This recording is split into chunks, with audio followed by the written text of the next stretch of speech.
Absolutely. Thank you. Awesome. So here we are, Clarity TV episode number, I don't remember anymore, but we are today with Jena Rodriguez, and we're going to talk about a lot of things. But first of all, I want to introduce Jena to you. Jena is a business and brave strategist, and I want to learn everything about that brave comment. And the founder of Brave Masters. Jena is committed to boosting clarity, catapulting profits, and unleashing the potential of entrepreneurs internationally. By the way, where are you located in the world? I'm Houston, Texas. Awesome. I'm a Texas girl. She takes you from so-so to wow in your business, and she teaches coaches and consultants how to capitalize and catapult your unique brilliance and ability so that you can package and price their greatest strengths. Jena has helped clients surpass multiple six figures and 800% increases in their businesses while generating over 1.3 million in 4.5 years in your home business. You can connect with Jena at bravemasters.com/bravefb for Facebook, or just the website bravemasters.com. So welcome. Yay. Thank you.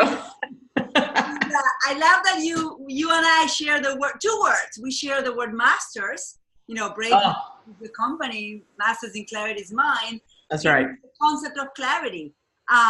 So I am super excited for this conversation. But let me start by asking you my first question. Tell me about a project or an experience or maybe an accomplishment that you consider to be one of the most significant in your life. Oh, wow.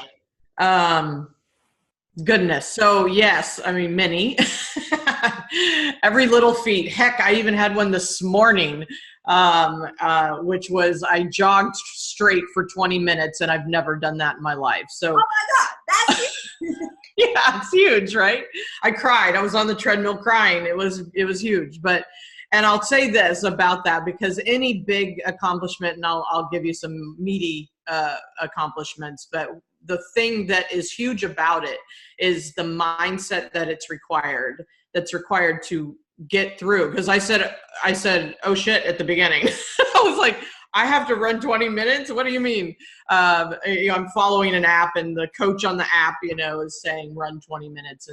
And the point is if I shift my mind in a matter of seconds to I can, and I'm no problem, I got this, and I just ran through it. I just did it, right? And so that has happened in not only small, examples like that, except they're so profound, because what it does is builds self-trust. Mm-hmm. And that's what I'm feeling today. Like I'm on a high, because I'm like, wow, I'm building that muscle. So I have definitely had to build my muscle over time. And my brave story from moving out of my home, I was in domestic violence with my mother's chosen boyfriend, and living in a household that was super chaotic. So I had to move out at 14 years old by choice, by survival, to starting college at 16. Again, kind of moving myself away from toxic bullying and relationships, to being basically homeless in 1999, couch hopping. I owned a car and a cat and all the stuff in my car, and that was it. And so when I look at these things, all of it has been either out of a have to or survival mode.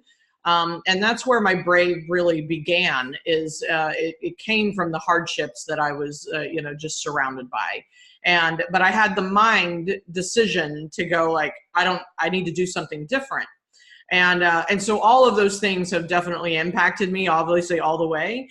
But entrepreneurially, I was in corporate America and kind of going up the ranks, and I was a controller. So yes, I'm a numbers girl, and I love financial strategy and things like that.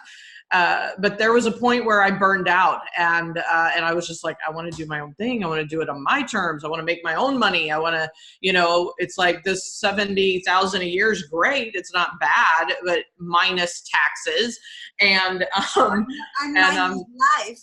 Yes, minus all that. And I was like, it's time to do my own thing. So I took the actions and stepped into my own business. I bought a storefront, a boutique, in 2006. I was like, oh my gosh, this is going to be great. I can combine my brand and fashion design background and makeup artistry and my branding and marketing and business acumen and my accounting, all that. I can do all of it and pull it all together in this business. And I bought this storefront. I was really excited. I saw the vision, multiple locations, like all those things. That's what you step into. And the short story is 1 year later, I found myself 2 months behind on rent. 700,000 in debt. Oh my God. Yeah, let that sink in. 700 grand. 700,000. Multiple zeros. And I didn't even know that was the total number until actually I was sitting in front of a bankruptcy attorney, and she said, like, what's the number? What do we have here? And then we started adding it up, and I was like, that's what we have. Holy cow. And the truth is I was just bleeding cash, and I wasn't able it's like I only had me to depend on, and I maxed out all the credit lines and stuff. So, so I was faced with this really tough emotional decision. I had children at home. 2-year-old was my youngest. 9-year-old was my oldest, and my husband and my house. And I'm like, that's all that matters right this minute. I'm like, and my sanity. And so I had to let go of what was a dream, was this self-expression and all of this. And I just made the brave decision of what's important. I can recover. I can figure this out. It's not the end of me. And I filed bankruptcy. And the thing that shifted was, and really what makes all the difference is how do you respond? What do you do next? And that leads exactly to the next question, because I've already heard it a couple of times. Is like, right. What is that thing, that common denominator that's been with you all along? And obviously it's right in front of us. It's the word brave, right? Yeah. It's also, so talk to me about, how do you exercise brave? How do you make brave the word that is your common denominator, but what does it look like? Yeah. How do you even like comprehend it even? So for me, I actually came up with how do you get your brave on, right? And these 3 things really stood out to me. And obviously there's a practice inside of it. There's experiential, there's, the mindset part of it. And there's 3 things. One, you have to make the decision first. You can't sit on the fence, right? I say get off the fence is step 1. Number 2 is then commit, right? Decisions are made all the time, but how many times do you actually commit to it and then stay committed and then keep committing and never quit?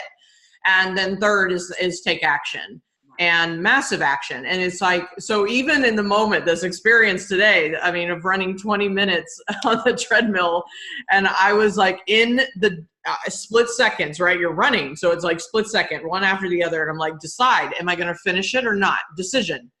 And I said, I can do this. I'm going to do it. I'm just going to run. I'm just going to do it, right? Decision. I got this. And then commit 1 minute after each, 1 more minute, 1 more minute, 1 more minute. And I committed all the way till the end of that finish line of my personal best. This was a personal best. There's runners out there that, run marathon. I read the guy, David Goggins. I'm watching his YouTube. This guy's amazing. And he runs 130 miles straight. And I'm like, oh my God. That for you and I, that's like that. He's an alien. He's an alien. I'm like crying about 20 minutes. And I did for 1 minute go, what would it be like to stay on this treadmill for 30 hours? Like that's what he did. Well, I don't know if I don't think I'll decide that one right now, but, that's what it takes. And so the action within inside of the commitment is really what it is. And the thing that I've discovered, and I honestly just saw this in an interview last year. I was on an interview and it came to me. I was like, wow, there's 2 sides to brave. There's actually brave by survival and then brave by choice. And brave by choice is actually harder in my world. Yes. Right? So brave by survival is like, I have to move out. I can't do this anymore. Yeah. Mm-hmm. So the push, right? The push. But the brave by choice is a pull. It's self-imposed. So what I see in my clients or just life and people in general is just that I'm not in survival mode anymore. I'm very grateful. I'm blessed. I'm safe now. I don't have drama going on around me. I mean, I'm in a great place. So in the last 10 years, and maybe more than that, honestly, there was a shift where it went from survival mode to to choice mode. And so now to get your brave on in the face of choice and the face of a decision to say yes to it is actually where the brave mastery actually exists. And so that's what I'm on a mission to really break through for people, and myself included, is to continue to push myself to actually make decisions and stop staying comfortable. Stop, in our businesses especially, it's like picking up the phone, making the calls, speaking, right? Yeah.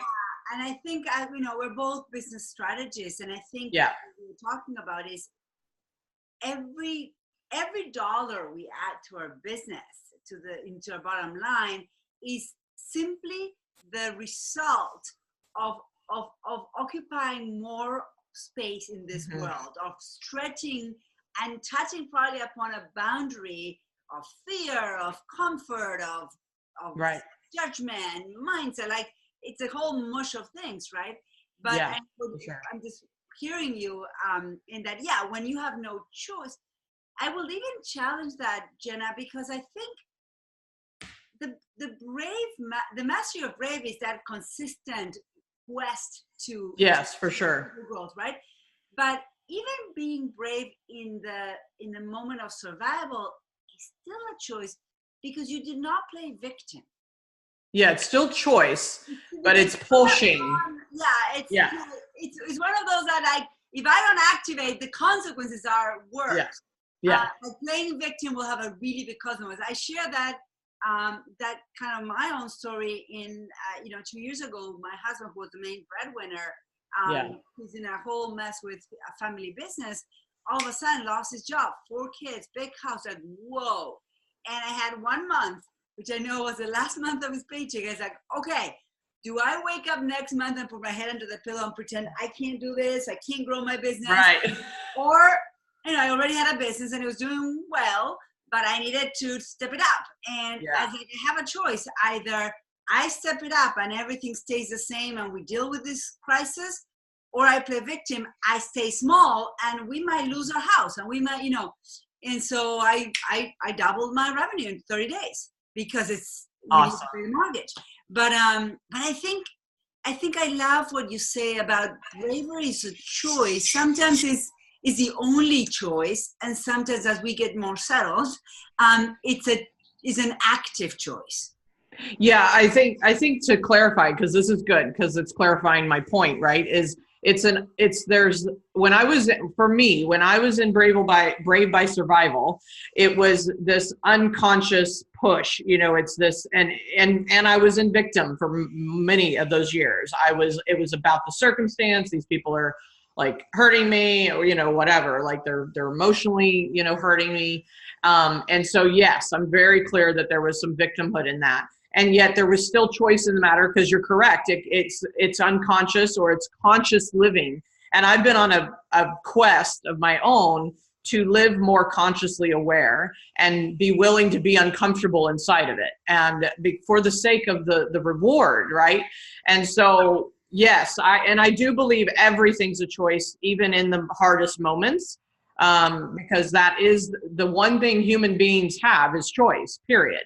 And yet we can choose to be victim. We can choose to be at the mercy of some circumstance, or you can move out at 14. Like I moved out, and I remember the week, it was spring break, and I was like, oh my gosh, I have to call my mother. And every day it got closer to the end of like having to go home, meaning that was the trip. And knowing I was going to have to call my mom and communicate my truth about what I wanted.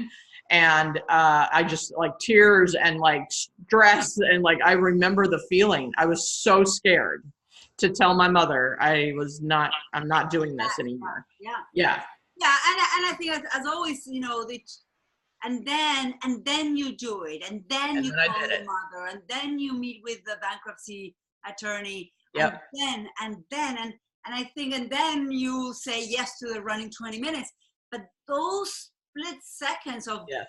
dance, you know, I had pancreatic surgery when I was 20, and I was Wow. I was gonna die, and I was like, okay, fine, I'm fine if I die, and if I do not, you know, there was like those moments where you decide, even if everything's going to be okay, and you take that action.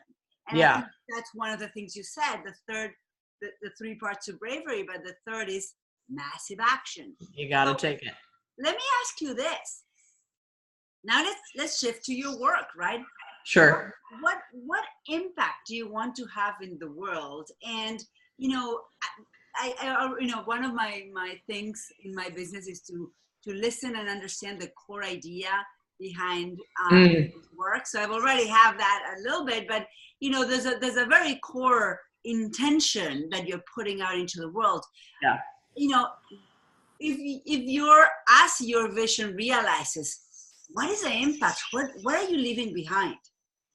I love that. You know, and the thing that I know is that no matter the vehicle that I'm driving, right, meaning business, personal, whatever, family, mother, right, whatever role, is that I'm on a committed mission to really eradicate unrealized human potential. Okay. And it starts with me. Like, obviously that's where it begins. Any stand that you might have, right? And so my stand for that is, you know, I have to lead by example, in my opinion.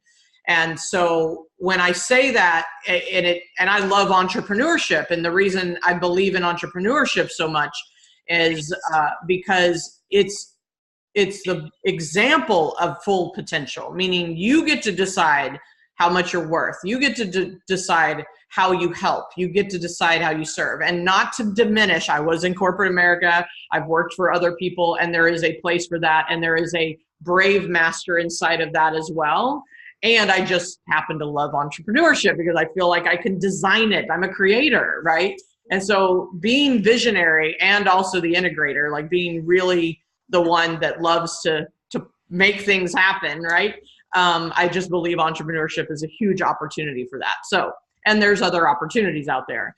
And so when I look at what I'm committed to helping in the world is I just, you know, and I mean, I look at my children and my daughter now 14 and 21, my stepdaughter's 21. And it's just like, what do I want to leave them? Right. And and the biggest thing that came to me, and it came, you know, like a couple years ago, I'd have to figure out when, but it was this point where I'm like, well, I do remember. It was actually in 2012. That was the start of it, is when my husband and I were partnered together. After we left the store, after I closed the store, I partnered with my husband in a web and graphic design company. And he's a musician as well. So he was doing both, and I was helping him with the company, and we grew it. And yet I was still playing really small. And I made a new decision, right? Decision first. And that was, I'm going to be a speaker. Now, I was terrified, never spoken in public before. I'm like, I don't know what to do. I'm scared. And I also made a decision called, this partnership's not working because I want to make new choices in the business. And that's not where he wants to go. He really wants to do music. And so I always say I fired my husband, which I really was the one that closed. I'm like, I'm taking over the business on January 1st. So he understands that. We're still together, 18 years together, 17 years married. Better as marriage than partners. Yeah. And it was rocky because we almost divorced in that next year because our identities were so like attached, but you know, to this work that we were doing. Yeah. But we made it through that. And then, and the point is that I noticed part of my dialogue and narrative in my head was I'm playing small and I'm holding myself back. And I'm like, why am I doing this? And what is it going to show my children? Right. And so when I saw myself in that space, I just made a new decision. And then I started committing to it and taking action. And when I started speaking in public, I increased my revenue by 65% in the first year. And then it just blew up from there. That's really what catapulted the business. And it still does. And that's what I teach. I actually have a course about that because I'm like, guys, if you want fastest path to cash, get visible. Do things like this, right? So, and I was not, you know, I was not being that example for like 5 years. I was keeping it really small and don't get too visible. Don't get out of behind the computer, right? Like, yes, totally. No camera. Yep, no camera. Best kept secret. Yeah.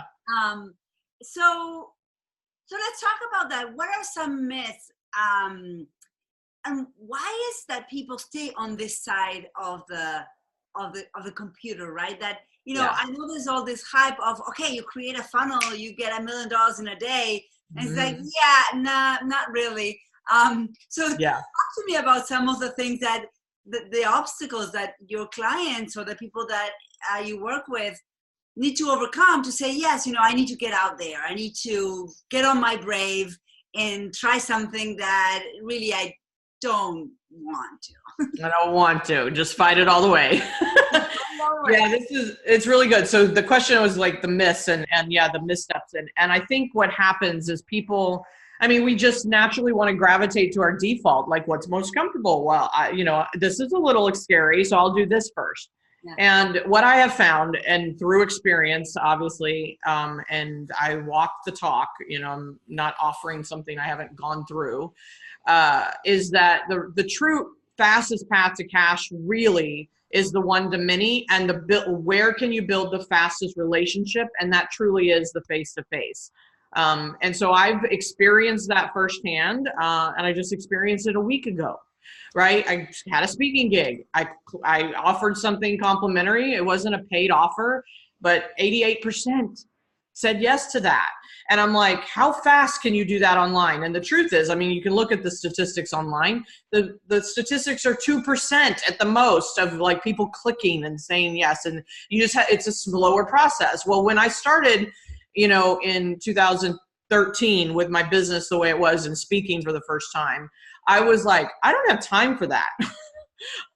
I mean, I was in essence the breadwinner. I mean, I'm always been the one that makes the most money because of just the price points. Yeah. And I'm like, we got to pay the mortgage. Like, I don't have time for this $97 stuff times 100 people. And so, but my brain always just went like, I'm strategic and a numbers girl. So I'm like, what's the fastest path to cash that makes the most sense? And what is the input? I always use the decision maker tool called input versus impact. Yeah. And I look at like, what's the biggest impact I can get for the lowest input? Mm-hmm.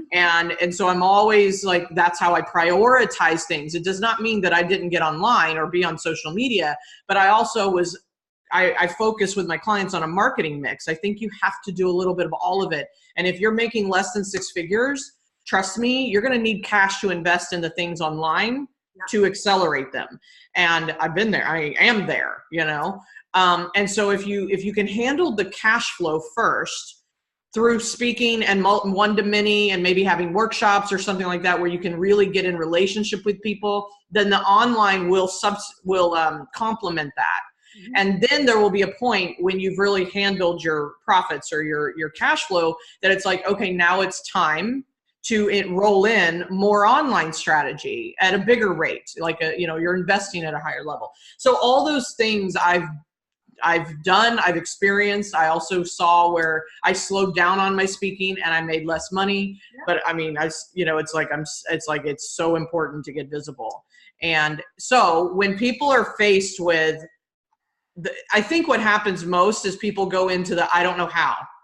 I don't know how to do that. I don't know what to say. Let me ask you, when you first, I think this is a great conversation because a lot of my audience is speakers as well. So it's great for everyone. So let me ask you this. So when you first started speaking, so you really were not known and you didn't have much traction, where did you go? Where did you speak that first year? Where was your go-to place? Yeah, so I'm in Houston. I mean, and you really just have to go, like, walk out your door and find it locally. Or if you're in a smaller town, go to the next biggest city. So you may have to sacrifice a little bit. You may have to, like, get yourself to the next big city or whatever. So what I did was I was networking like crazy, which is exhausting, right? And, you know, my little 60 seconds every once a week. And so I was networking, and then I was like, make a decision. I made a decision called Speak. And so I started asking. So number one, the very first step, in my opinion, is you got to declare that you are one, even if you've never spoken. I'm a speaker. So everything on my profiles and my, you know, my 60-second elevator pitch, whatever, I'd say I'm a speaker.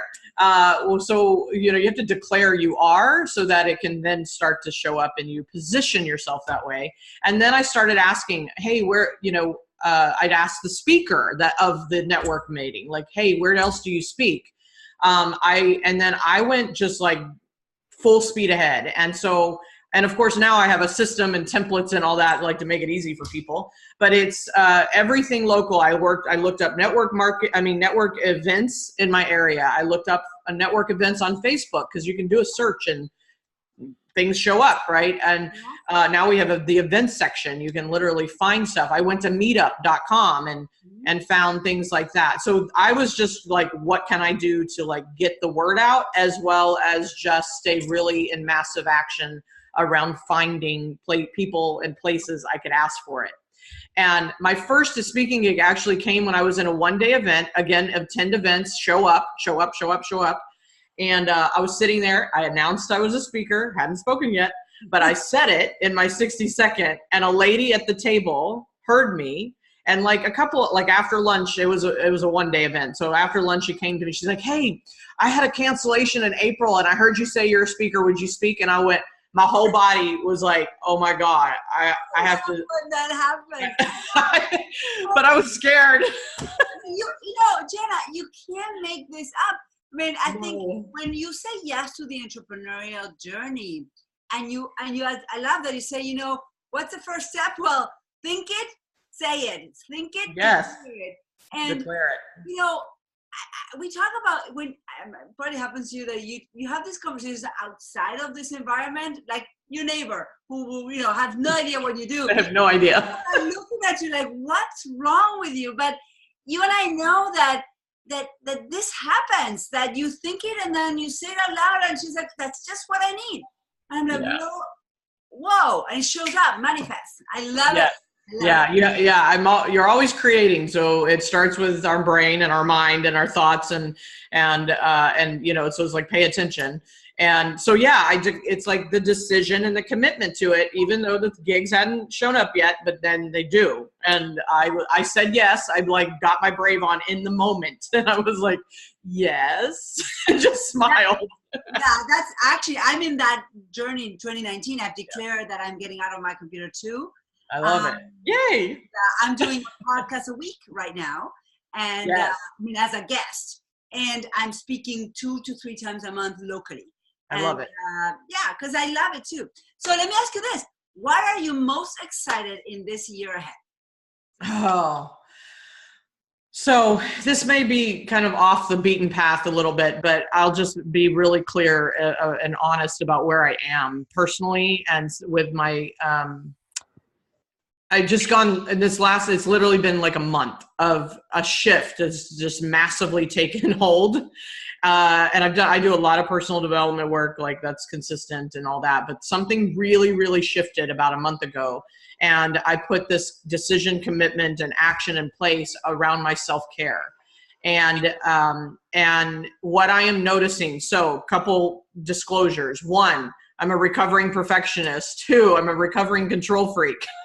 And a month ago, I noticed how much I still lived in control because my conditioning and my decisions as a child that I decided, nobody created it for me, right? Not the victim, but I made these decisions that I had, if I didn't do it, no, it wouldn't happen. If I didn't take control and take care of it and make it happen, nothing's going to happen. And so that's a very ego place to live. It's, you know, it can be motivating, but the truth is that I'm a spiritual being, and I know that there's something bigger. And I've known it, but I haven't ever really truly allowed it. And so this year, and I mean, and we're only in like the beginning of the year, and things are already like massively opening up. And so my commitment is to get quiet. And my theme for the year actually is listen and follow. And so listening to my higher self and listening, and I'm getting quiet, I'm meditating daily. I actually read this book, and you guys should all read it. If you're going to be what book we should read then? Oh, okay, great. So like, this is it. And it's called Miracle Mornings. Yeah. I love it. I don't know if you've read it yet, but I heard it in September and I just started reading it now. I read it in 4 days on Audible, and and I put it into action immediately. And there's one called Miracle Mornings Millionaires. And so there's different, I read that one. It's the same process system, but then it speaks to entrepreneur and wealth, and which is also what I'm focused on, is building all of that, health and wealth. And so inside of that, of course, business wise, I'm getting clearer because I'm listening to what's on purpose. I'm being intentional about what do I need to be, what's the inspired action, not just the massive action. So this is a huge shift for me. And when I am focused in and just clear on the inspired action on a daily basis, magic and miracles are happening, and people are coming, there's a magnetism to that. And I've been operating, honestly, I've been operating from what I call the shallow voice versus the inspired voice and that ego side of us. And the shallow voice has just been louder. And this year I am 100% focused on listening to the inspired voice. And with that, I can help people. I can serve people. I've declared, here's my new declaration. I'm a speaker, but I'm declared I'm a motivational speaker also. I really want to inspire this bigger conversation too. And inside of that, build, freaking awesome businesses for people. Like, let's talk the numbers and the creative. Let's bring it all together and help you speak up and help you scale your business. And that's all part of my vehicle. But who I am right now is the listen and follow. So like, that's huge. I love that. And I think here's what I want to say, because I think this is an experience that you probably have as well. Most of my clients are women. Most of your clients maybe are women. Most are women, yeah. Not all of them. But I don't know if you get this, but people see us and they see that we've walked a journey and that we appear successful, we are successful, and they believe that we have figured it out. Yeah. Welcome. And so maybe let's break the news that, hey, the more you figure it out, the less you actually have. The less you know. The less you know. Really? I mean, the more you know that you don't know, if anything. Yes. But I think for our journey as we become, role models for a lot of women, and I'm proud of calling myself that, and I know you are too, is that there's a responsibility from us to keep this real. And that's what you just did. Keep it real. It's like, guys, whether you're making 100,000, 10,000, or 10 million, the journey is the same. It's still real. If you're making 10 million, I would hope you're a lot more humble. Yeah. Than if you are making 10,000. Because I think as we grow, or my experience as I grow, is that the more I get beat up, the more I appreciate the journey, and the more I am passionate and compassionate for everybody in this walk, whatever this is. Absolutely. 100%. I feel like our capacity, and I would call it my container, shifts, right? My container, it's kind of like it fills up to a place where I can give more of me. And of course, I'm just connecting more and more and more to myself, who I really am. And that has been, it's the peel of the onion, and so it's just, I'm so present right now in this space. It's like, I don't even know how to articulate. Honestly, I was real quiet for about a month, even online, because I'm like, I don't even know what to say. I don't know how to put words around it. So I started journaling, which is part of the Miracle Morning. And I didn't do that forever. Like, I was like, I should. If you start hearing yourself say should, you need to, that's shallow Sheila right there. I call her shallow Sheila. Shootouts. Get the shootouts. Because it's like, that's the place to look, as that's not, why have you not just made the decision? So anyway, yes, I feel like, we get to give more if we be more of who we are. So I am absolutely on the journey. I am with you. I've figured out a lot. So all of us have.